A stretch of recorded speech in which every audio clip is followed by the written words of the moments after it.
नमस्कार दोस्तों, आइए देखते हैं कुछ नए करंट अफेयर्स। पहला करंट अफेयर है भारत की पहली मोबाइल हनी प्रोसेसिंग वैन। तो हम जानते हैं कि अभी हाल ही में केवीआईसी द्वारा एक हनी प्रोसेसिंग वैन का निर्माण किया गया है, जिसका उद्घाटन गाजियाबाद जिले में किया गया है। तो इसमें महत्वपूर्ण यही चीज है कि गाजियाबाद में पहली हनी प्रोसेसिंग वैन का उद्घाटन किया गया है। इसका मुख्य काम होगा कि जो गाँव में या जहाँ पे भी शहद छत्ते लगे होते हैं, मधुमक्खी के छत्ते लगते हैं, उनसे शहद का जो निस्तारण होता है, शहद निकालने की प्रक्रिया होती है, उसको बहुत सुलभ बनाना, ताकि सरकार द्वारा या सीधे विक्रेताओं द्वारा शुद्ध शहद पहुंचाया जा सके। तो इसका यही एक उद्देश्य है। आप जानते हैं कि खादी ग्राम उद्योग 1956 के तहत स्थापित एक वैधानिक निकाय है। दोस्तों, वैधानिक निकाय का मतलब होता है ये संविधानेतर संस्था है, मतलब संविधान के गठन के बाद किसी अधिनियम के द्वारा इसका निर्माण किया गया था, इसलिए इसको वैधानिक निकाय बोलते हैं।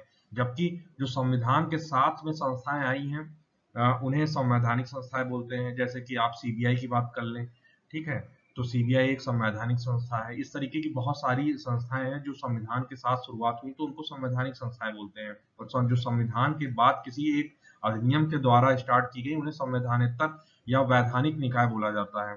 इनमें शक्तियों का बंटवारा होता है, उसी के अंतर्गत इनको रखा जाता है। तो नेक्स्ट हम देख लेते हैं करंट अफेयर।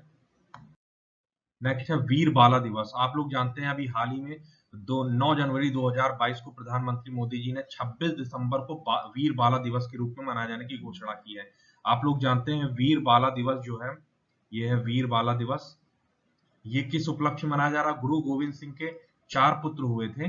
उनको चारों पुत्रों को मुस्लिम धर्म ना स्वीकार करने की वजह से तत्कालिक शासकों द्वारा दीवार में चुनवा दिया गया था। तो उनकी वीरता को प्रणाम करते हुए, उनकी वीरता को सम्मान देने के लिए वीर बाला दिवस 26 जनवरी को प्रतिवर्ष मनाया जाएगा, ऐसा प्रधानमंत्री जी ने घोषणा किया है।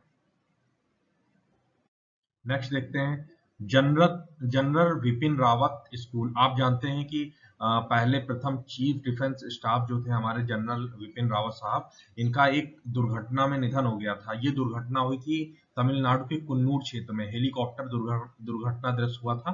काफी ज्यादा न्यूज में चीजें आई थी, आप लोगों को याद हो। तो अभी इन्हीं के नाम पर मैनपुरी में एक सैनिक स्कूल था। मैनपुरी में पहले उसका कुछ और नाम हुआ करता था।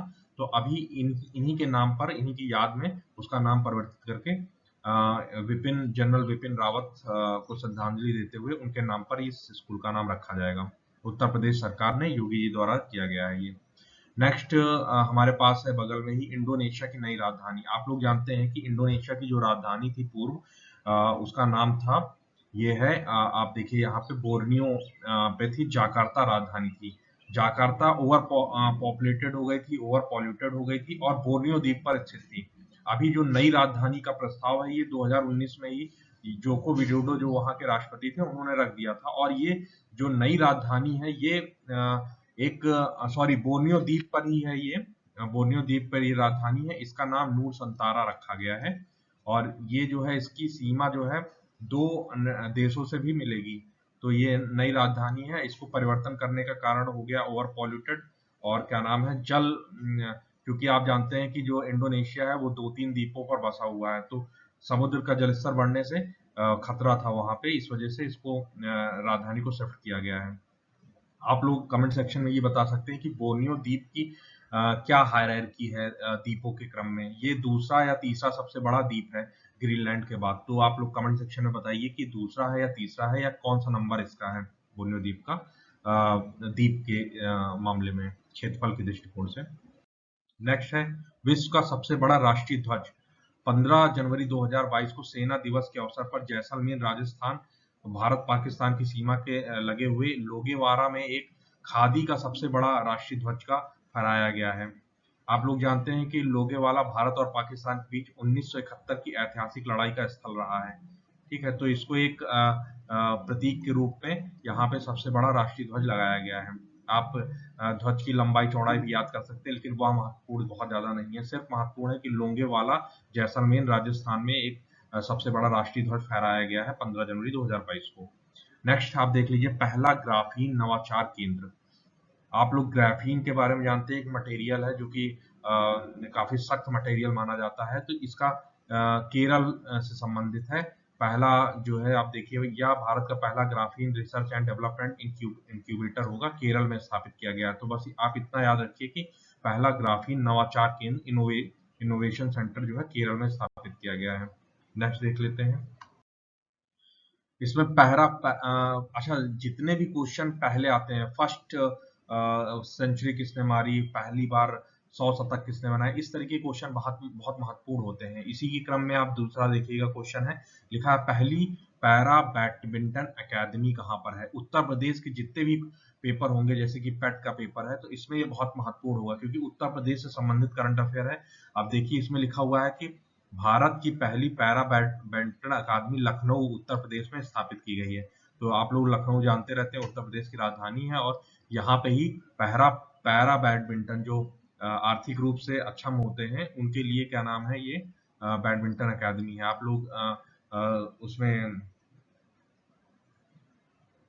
ओलंपिक में भी पैरा अकादमी, पैरा क्या नाम है, खिलाड़ियों के लिए रहती है प्रतियोगिताएं, तो उसी के तहत इसमें लखनऊ में स्थापित किया गया है।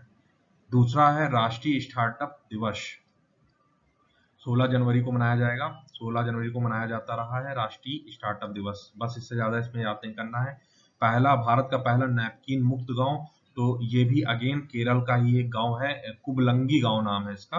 कुबलंगी गांव को पहला नैपकिन मुक्त गांव घोषित किया गया है।